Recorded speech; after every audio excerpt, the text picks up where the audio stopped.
ಇದು ರೇಷ್ಮೆ ಅಲ್ವಾ, ಇದು ಕೂಡ ಪ್ರಮುಖವಾದಂತಹ ಒಂದು ವಾಣಿಜ್ಯ ಬೆಳೆ.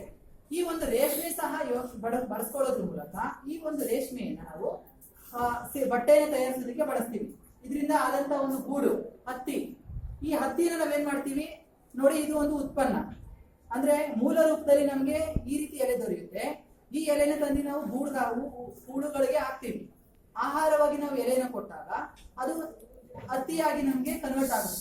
ಈ ಒಂದು ಹತ್ತಿಯನ್ನ ನಾವು ದಿನನಿತ್ಯದ ಉಡುಗೆ ತೊಡುಗೆಗಳನ್ನ ಬಳಸೋದಕ್ಕೆ, ಹಾಗೆ ಒಂದು ಬೆಡ್ಶೀಟ್ ಗಳನ್ನ ಬಳಸೋದಕ್ಕೆ, ಹೀಗೆ ಉತ್ಪನ್ನವಾಗಿ ನಾವು ಬೇರೆ ಬೇರೆ ಬಳಸ್ಕೊಳ್ತೀವಿ. ಅಂದ್ರೆ ಇದು ಮೂಲ ರೂಪ, ಇದು ಅದರ ಉತ್ಪನ್ನ ಅಲ್ವಾ. ಹಾಗೆ ಮತ್ತೆ ನೋಡ್ಬೋದು ನೋಡಿ, ಇದು ಜೋಳ ಅಲ್ವಾ, ಇದು ಜೋಳ. ಇದು ನಾವು ಬೆಳೆದಾಗ ಪ್ರಕೃತಿಯಿಂದ ನಮಗೆ ಜೋಳ ಹೀಗೆ ದೊರೆಯುತ್ತೆ. ಆದ್ರೆ ಈ ಒಂದು ಬೆಳೆಯನ್ನ ನಾವು ಒಂದು ಉತ್ಪನ್ನವಾಗಿ ನಾವೇನ್ ಪಡಿತೀವಿ, ಮುಸ್ಕಿನ ಜೋಳನ ಪಡಿತೀವಿ ಅಲ್ವಾ. ಈ ಒಂದು ಮುಸ್ಕಿನ ಜೋಳವನ್ನ ನಾವು ಪ್ರಮುಖ ವಾಣಿಜ್ಯ ಬೆಳೆಯಾಗೂ ಕೂಡ ಬಳಸ್ತೀವಿ. ಇದೇ ಒಂದು ಇದನ್ನ ತಿನ್ನೋದಕ್ಕೆ ಆಹಾರವಾಗಿ ಕೂಡ ನಾವು ಬಳಸ್ತೀವಿ. ಮತ್ತೆ ಪ್ರಾಣಿಗಳಿಗೆ ಇದು ಕೂಡ ಒಂದು ಪ್ರಮುಖ ಆಹಾರ ಆಗಿದೆ.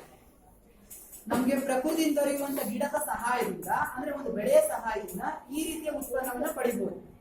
ಇವೆರಡೂ ಕೂಡ ಒಂದು ಬೆಳೆ ಮತ್ತೆ ಅದರ ಮತ್ತೊಂದು ಉತ್ಪನ್ನ. ಅರ್ಥ ಆಯ್ತಾ?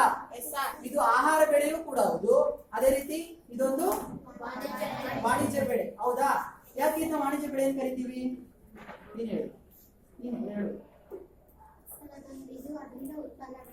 ಇದನ್ನ ನಾವು ಹೆಚ್ಚಿನ ಪ್ರಮಾಣದಲ್ಲಿ ವ್ಯಾಪಾರವನ್ನ ಮಾಡ್ತೀವಿ. ಅಂದ್ರೆ ರಫ್ತನ್ನು ಮಾಡೋದ್ರ ಮೂಲಕ ಹೆಚ್ಚಿನ ಒಂದು ಆದಾಯವನ್ನ ಗಳಿಸಬಹುದು ಅಲ್ವಾ. ಹಾಗೆ ನೋಡಿ, ಇದು ಕಾಣ್ತಾ ಇದ್ಯಾ? ಇದೇನ್ ಗಿಡ? ಪಪಾಯ ಅಲ್ಲ ಮಕ್ಕಳೇ,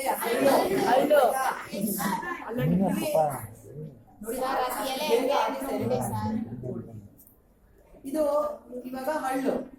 ಕೆಲವು ಜನ ಮಕ್ಳಿಗೆ ನೋಡೇ ಇರೋದೇ ಇಲ್ಲ ನೀವು, ಅಂದ್ರೆ ನೋಡಿರ್ತೀರಾ. ಈಗ ಈ ಒಂದು ಹಳ್ಳಿ ಗಿಡವನ್ನ ನಾವು ವ್ಯವಸಾಯದ ಮೂಲಕ ಬೆಳಿತೀವಿ. ಇದು ಕಾಡಿನ ಒಂದು ಜಾತಿಗೂ ಸೇರುತ್ತೆ. ಹಾಗೆ ಪ್ರಮುಖವಾಗಿ ಈ ಒಂದು ಕಾಯಿ ನಾವೇನ್ ಬಳಸ್ತೀವಿ, ಎಣ್ಣೆ. ಅಂದ್ರೆ ಇದೊಂದು ಎಣ್ಣೆ ಕಾಳು ಬೆಳೆಗಳ. ಇದರಿಂದ ನಮ್ಗೆ ಏನ್ ಉತ್ಪನ್ನ ದೊರೆಯುತ್ತೆ? ಅರಳಿ ಬೀಜ ದೊರೆಯುತ್ತೆ. ಈ ಒಂದು ಹರಳನ್ನ ನಾವು ಎಣ್ಣೆಯ ರೂಪದಕ್ಕೆ ಮಾರ್ಪಡಿಸೋದ್ರ ಮೂಲಕ ನಮ್ಮ ಆರೋಗ್ಯವನ್ನ ಕಾಪಾಡ್ಕೊಳ್ಳೋದಕ್ಕೆ ತಲೆಗೆ ಎಣ್ಣೆ ರೀತಿ ಬಳಸ್ತೀವಿ. ಆಯ್ತಾ? ಹೀಗೆ ನಮ್ಗೆ ಪ್ರಕೃತಿಯನ್ನು ಬೆಳೆಸಿದಾಗ ಅದು ಒಂದು ಹರಳಿನ ಗಿಡ. ಹಾಗೆ ಅದರಿಂದ ಪ್ರಮುಖವಾಗಿ ಪಡೆಯುವಂತ ಉತ್ಪನ್ನ ಹರಳು. ಈ ಒಂದು ಹರಳಿನ ಮತ್ತೆ ಏನು ಪರಿವರ್ತಿಸ್ತೀವಿ? ಎಣ್ಣೆ. ಆ ಎಣ್ಣೆ ಯಾವ ಒಂದು ಬೆಳೆಗೆ ಸೇರುತ್ತೆ? ಎಣ್ಣೆ ಕಾಳು ಬೆಳೆಗೆ ಅದು ಸೇರುತ್ತೆ. ಅರ್ಥ ಆಯ್ತಾ? ಹಾಗೆ ಇಲ್ಲಿ ನೀವು ನೋಡ್ಬೋದು, ಇವೆಲ್ಲವೂ ಕೂಡ ವಿವಿಧ ಪ್ರಕಾರದ ಕಾಳುಗಳು ಅಲ್ವಾ. ಇದೇ ಹೆಸರು ಕಾಳು, ಮತ್ತೆ ಇದು ಅವರೆಕಾಳು, ಹಾಗೆ ಇದು ತೊಗರಿಕಾಳು. ಈ ಬೆಳೆಗಳಲ್ಲಿ ಅಂದ್ರೆ ಯಾವ ಕಾಳುಗಳನ್ನ ನಾವು ಹೋಲ್ಡ್ ಮಾಡಿದಾಗ ಎರಡಾಗುತ್ತೋ, ಅಂದ್ರೆ ಎರಡು ಭಾಗಗಳಾಗಿ ಮಾರ್ಪಡುತ್ತೋ ಅದನ್ನ ನಾವು ದ್ವಿದಳ ಧಾನ್ಯಗಳು ಅಂತ ಕರಿತೀವಿ. ಅದೇ ಯಾವ ಬೆಳೆಯನ್ನ ನಾವು ಎರಡು ಭಾಗ ಮಾಡಿದಾಗ ಅದು ಎರಡಾಗೋದಕ್ಕೆ ಸಾಧ್ಯ ಇದ್ದೀರಾ ಒಂದೇ ಏಕ ಪ್ರಕಾರವಾಗಿ ಉಳಿಯುತ್ತೋ ಅದನ್ನ ಏಕದಳ ಬೆಳೆಗಳು ಅಂತ ಕರಿತೀವಿ. ಹೌದಾ? ಹೀಗೆ ಬೆಳೆಗಳನ್ನ ನಾವು ಪೌಷ್ಟಿಕತೆಯೂ ಕೂಡ ಬಳಸ್ತೀವಿ, ಮತ್ತೆ ಆಹಾರವಾಗ್ಲೂ ಕೂಡ ಅದನ್ನ ಬಳಸ್ತೀವಿ. ಈ ರೀತಿ ಬೆಳೆಗಳನ್ನು ಕೂಡ ಆ ಒಂದು ಕಾಳುಗಳ ಆಧಾರದ ಮೇಲೆ ಅದನ್ನ ದ್ವಿದಳ ಧಾನ್ಯಗಳು, ಏಕದಳ ಧಾನ್ಯಗಳು, ಕೆಲವೊಮ್ಮೆ ಅದು ಸಸ್ಯದ ರೂಪದಲ್ಲೂ ಕೂಡ ಅದು ಮಾರ್ಪಡುತ್ತೆ. ಹೀಗೆ ಬೆಳೆಗಳಲ್ಲೂ ಕೂಡ ನಮ್ಮ ಪ್ರಮುಖ ಆಹಾರ ಪ್ರಕಾರಗಳಲ್ಲಿ ಒಂದು. ಹೌದಾ? ಹಾಗೆ ಭತ್ತ ನೋಡಿದ್ರಿ. ಭತ್ತ ನಮ್ಗೆ ಪ್ರಕೃತಿಯಿಂದ ನೇರವಾಗಿ ದೊರೆಯುತ್ತೆ. ನಾವು ಭತ್ತವನ್ನ ನಾಟಿ ಮಾಡ್ತೀವಿ, ಬೇಸಾಯವನ್ನ ಕೈಗೊಳ್ತೀವಿ.